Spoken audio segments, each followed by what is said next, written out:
Hey, what's up everyone? Nick is here again, and I am going to be doing something different on my channel. For the people who are, for the 12 people who actually like my channel, you might have noticed my last video was me ranking Green Day albums, but I was having trouble trying to put in audio, trying to put in videos and all that stuff, but I am finally figured some of it out. I don't know if I can really put in audio from songs, but I'm going to try and rank the albums from worst to best. But first I gotta set some ground rules. Ground rule number one, I am not going to be including international super hits because most of the songs on the album are just the most popular songs that Green Day ever came out with. Other than that, they have some songs that were unreleased. I will not be including Shenanigans, although people probably would include it. But if I had to put it somewhere, I'd probably put it number 10 or 9. And I will not be including The Malicious because basically that's just a bunch of demos, and the songs were already released. There's only one song in there that wasn't released, and that was State of Shock. But if these were one album that weren't just demos, I'd probably put it at number 7. And I think that's basically it. So, let's check out the worst to best of Green Day.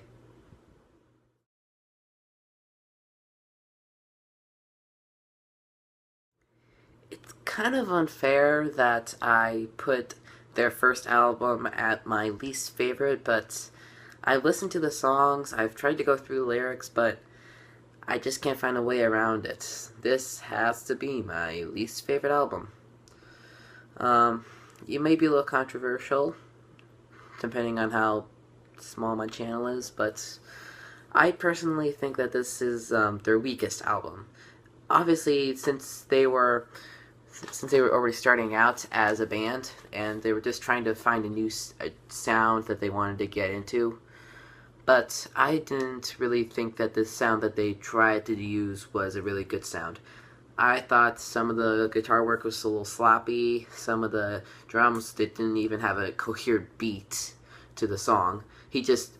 John Kiffmeyer, you can really hear him just doing whatever he wanted and just making it all up on the spot, and the guys being like, okay, you can put that in the song.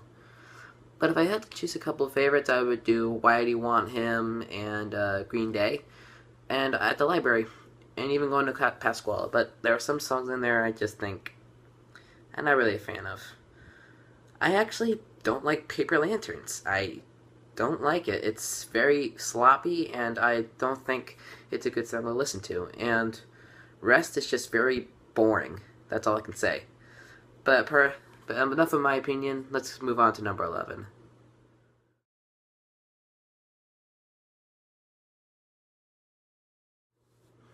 Another old album.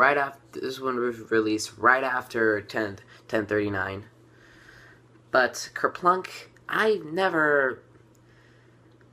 thought that before Dookie came out, their albums were meh. And this is another meh album. This album has songs in there that I adore, like Who Wrote Holden Caulfield, Christy Road, 2,000 Light Years Away, and the underrated 80. But there are songs in there I am not really that big of a fan of.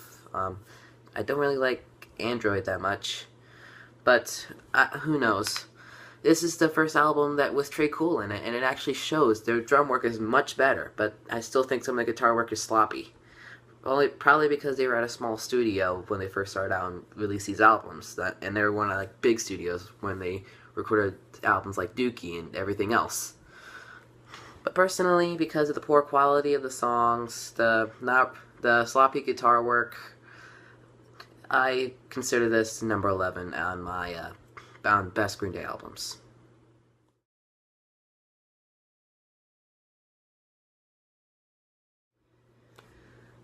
Who saw this coming? Everyone? Okay. Yeah, but this is something I need to say. I do not like Uno the best. Uno's not my favorite album from the trilogy. Everyone says that is the best album. That is the most coherent, it has the best sound to it, but I despise some of the songs on there. I hate Sweet 16. I I do not. I probably shouldn't be saying hate, but I don't really think I like these songs. I do not like Sweet 16. I don't like Troublemaker at all. I think that's some of their worst work. Angel Blue has very lazy lyrics. But other than that, the first half of the album is actually pretty decent. We got Stay of the Night, we got Nuclear Family, we got Carpe Diem. Carpe Diem is a very underrated song from the trilogy. I just wish that it got more attention. But obviously, other Green Day fans think this is a good song. They just don't really listen to it that much. They'd rather take Stay the Night, Nuclear Family, or even Oh Love. I think the second half of the album, other than Oh Love, is just kind of sloppy. I kind of like Rusty James, but it also has some sort of a lazy lyrics. And all I can say is that repetition, repetition, repetition. This album, almost every song that isn't a single sounds the same. That's all I can say. But Uno deserves to be at number 10.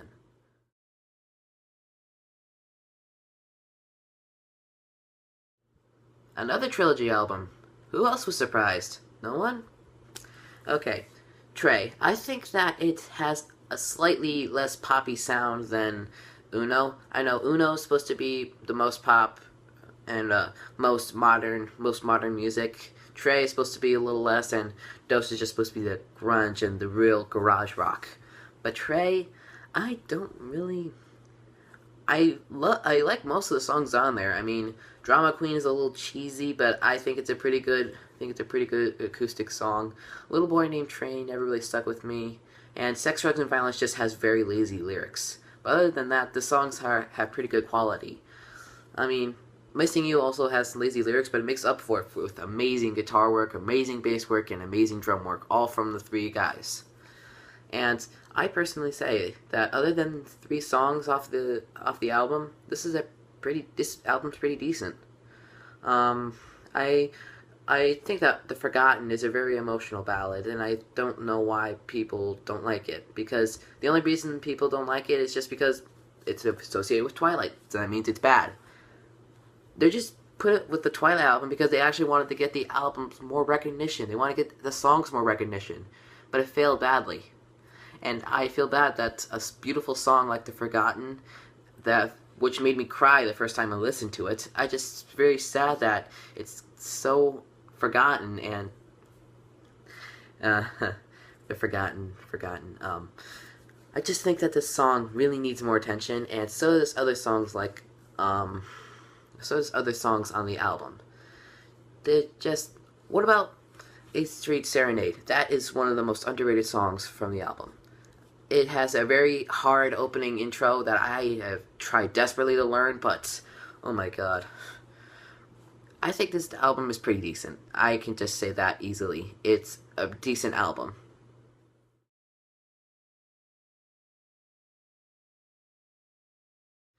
Oh man, that's a lot of dislikes. I can say it. I like a lot more albums than I like Insomniac. Insomniac is a decent album. I can say that. But just the concept of the album is what bothered me. The entire concept of the album is just drug addiction. And some of the songs in there are just a little uncomfortable to listen to because, well, it's based on drugs. I mean, some songs like Brain Stew, Walk in Contradiction, and Geek Stink Breath, yeah, those are songs that take drug addiction and put it into a song with good quality, and I know Brain Stew is still getting consistent airplay. But Tightwad Hill never stuck with me, and I don't know why people saying Babs Ova Who, whatever that name is. I never liked that cover. I liked My Generation from Kerplunk better than this cover. I can easily say this album had a concept that was very controversial, especially since it was released in the 90s. But honestly, other than a few songs, this is a really well worked album, and I think it has a lot of underrated songs on it. But other than that, the concept is just what irks me. That's it.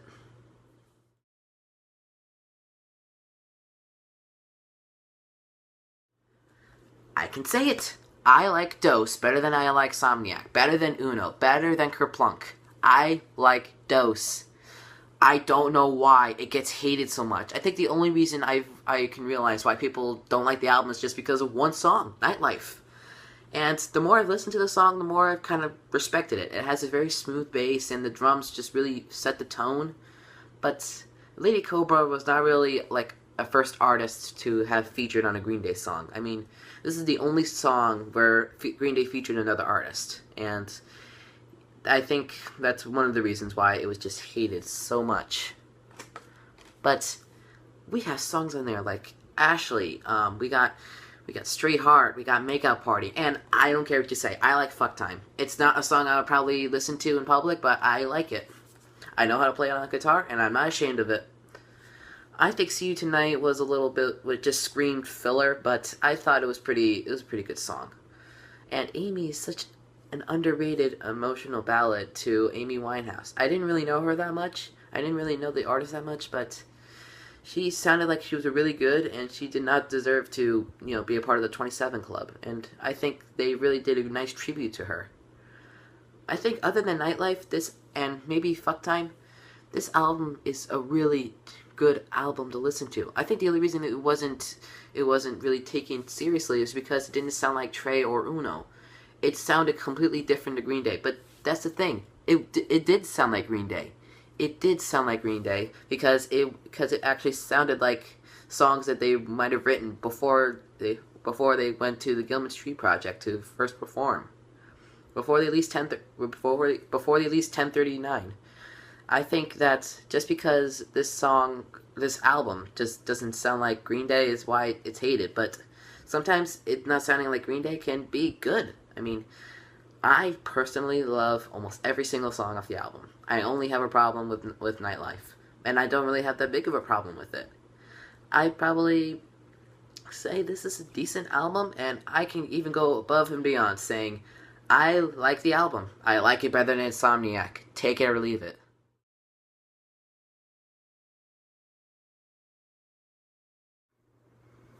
I can easily say it. This album, 21st Century Breakdown, this album was one of the best comebacks after a huge hiatus that Green Day ever came out with, other than, obviously, American Idiot and Revolution Radio. This album, what puts it high on the list is that I have never heard so much effort being put into an album before by this band. This album sounded like it really had a lot of effort put into it. They were really desperate about making this album great, about making it a classic. They really wanted this album to be well received, and mostly it was, but now a lot of people don't talk about it. I mean, Billy Joe Armstrong has said that he wrote Know Your Enemy in 5 minutes, but the album has so much effort put into it. I only don't like one song, Christian's Inferno. It never stuck with me, but I love every single song on the album except for that one. I love Song of the Century. I love American Eulogy, 21 Guns, 21st Century Breakdown, Know Your Enemy, East Jesus Nowhere. And I love the story about Christian and Gloria. I think it was the new What's Your Name and St. Jimmy. And I personally thought that with all this effort being put into the album, it needed to be at the spot, and it needed to be said. It needed to be said that Green Day has never put so much work, so much heart, so much life into an album. And I just wish that my list can shed a little more light on the album to make someone actually just go ahead and listen to a few of the songs and you'll understand. They put so much into this album. It got them on Saturday Night Live. And they got to meet Will Ferrell. I think that if you can make a song meet Will Ferrell, that's pretty good. But I cannot give this album enough praise. American Idiot may have been the better rock opera, but this had so much effort, so much heart, and I am happy to say this is a great album, and I am happy to say I love it.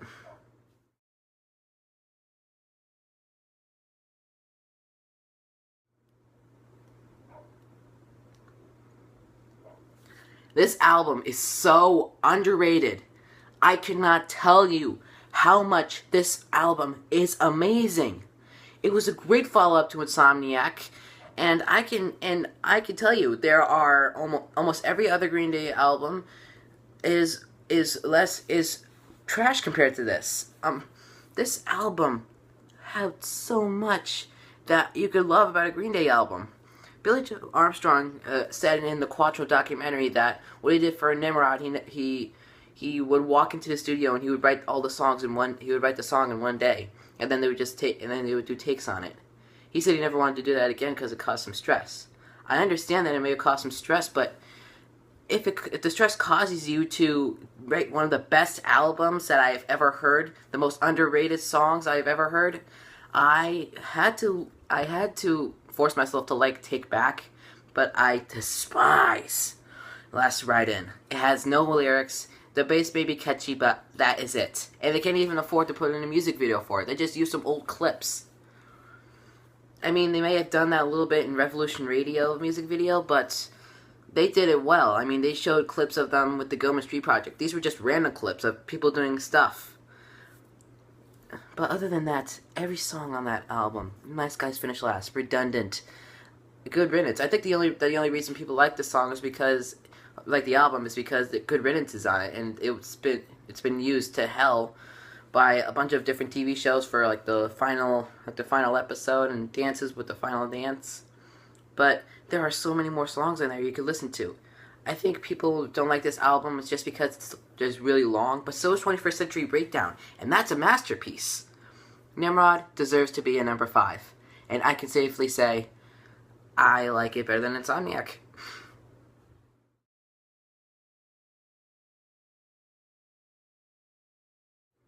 Warning.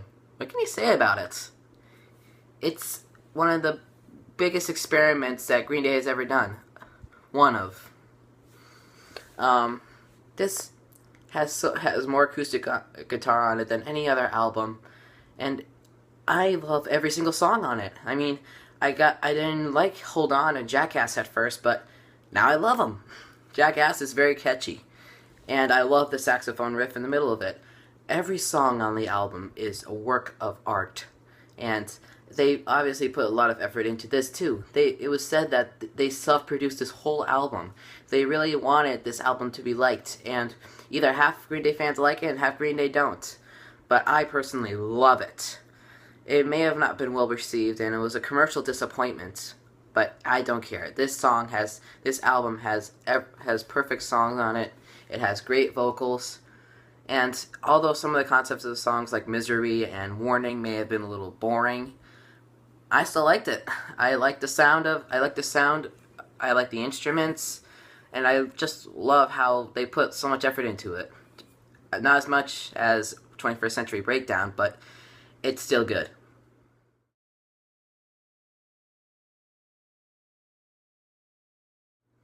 Who didn't expect this to come?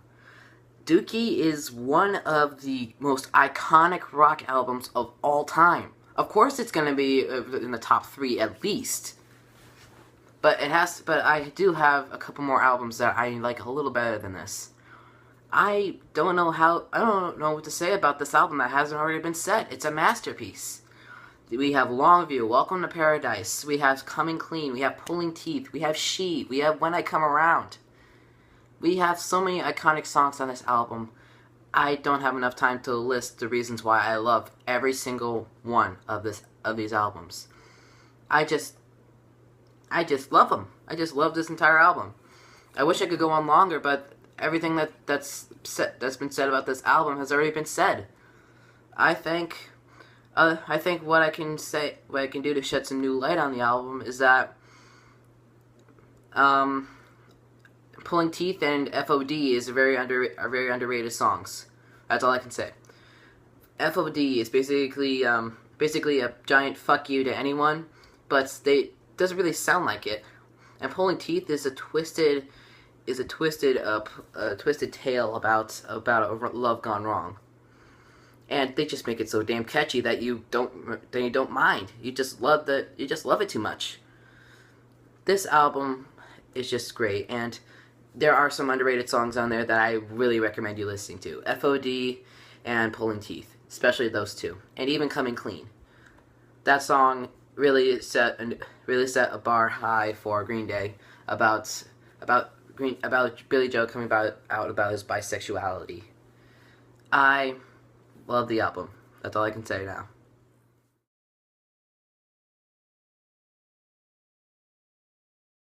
Okay, now before you hit the dislike button and say that Dookie is much better than Revolution Radio and that you're only saying it because it was just released, because I know ARTV said that Uno was a great album, but now he says it's not because he actually listened to it. But I gotta say, there's one thing that Revolution Radio did better than Dookie. It got Green Day more noticed than ever. Dookie may have started their career, but Revolution Radio saved it. After the trilogy came out, and after Billy Joe Armstrong had to go on a hiatus because he's working on his drug addiction, everyone thought that Green Day was over after the trilogy. They did so bad, and that it caused so much pain that Green Day was just gonna stop, and everyone was just ready for them to give up. But then, out of the blue, in 2015, they announced they were releasing a new album right after they were inducted into the Rock and Roll Hall of Fame. And this album just saved their career. I cannot say... I love this album, too. I mean, I love Forever Now, I love Somewhere Now. Bang Bang is a very catchy song, and I think that Troubled Times is amazing. And it really looks into what's going on right now, and then... And the lyric video for it just screams controversy, but it's good. I love every single thing about Revolution Radio. There's only one downside. Youngblood is a little cheesy, yes, and some people say that Say Goodbye is not really a good song, but I can agree a little bit, and you can respect your own opinion. I don't care. I love this album too much. And Still Breathing, that is my favorite single of all time. That is one of my favorite singles by Green Day of all time. Other than a few songs like Waiting. I love Still Breathing. It inspired me to keep going. I had a lot of troubles with my brain. And I thought it wasn't going to get better. Then I listened to Still Breathing, and I listened to the story behind it. About how Billy Joe has been through so much as a rock star, and yet he's still here, still alive. And this song actually really helped him, it helped me, and I'm sure it helped countless other people. I really hope to hear it at their concert in August. I can say without a doubt, this deserves to be at a high spot. This album is just pure gold. But there is one more that you obviously know what's next.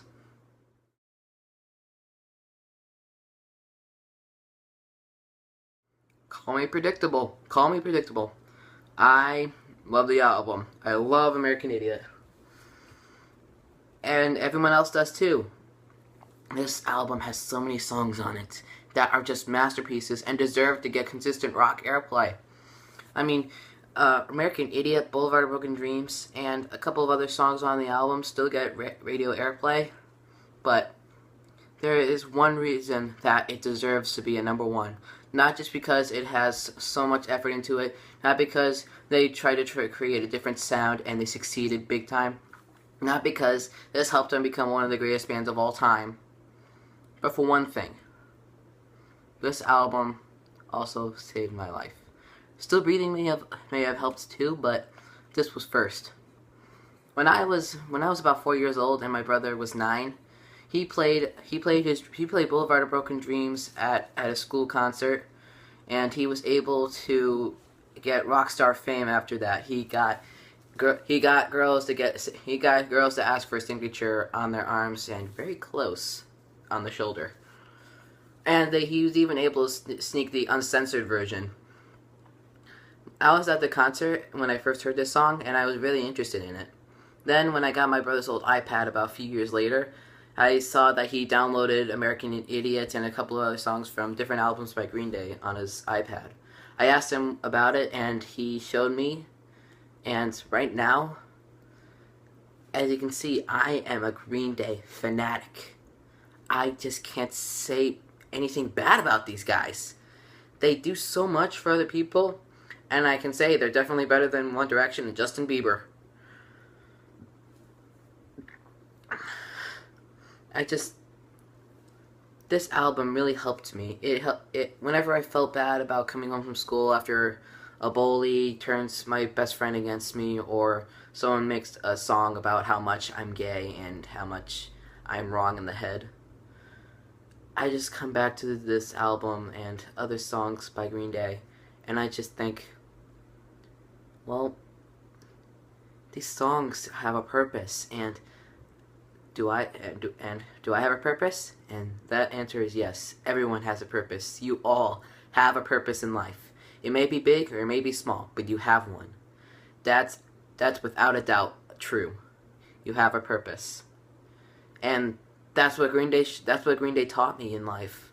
It taught me that I can do great things, and everyone has a place to fit in. It doesn't have to be that bad. Only if you make it bad. This album really helped me, and I have to thank them and my brother. If it wasn't for him, I'd honestly probably be dead. I may be getting a little serious and a little ahead of myself, but I'm serious. I am. And that's why I love my brother to this day, and that's why I really hope to take him to this concert in August. And I hope to have the best time of my life. I've tried my best to do so we can do better. I tried my best to make his dreams come true. I'm serious. When he heard that we were going to the concert, he started to cry. That's how much the band impacted him, and that's how much it impacted me.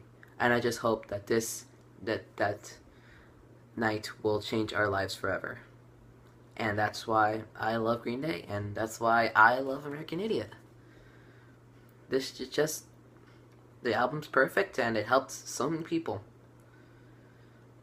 And that's why I consider it my #1 best Green Day album of all time. Not just because it was best known, because it really helped a lot of people, including me.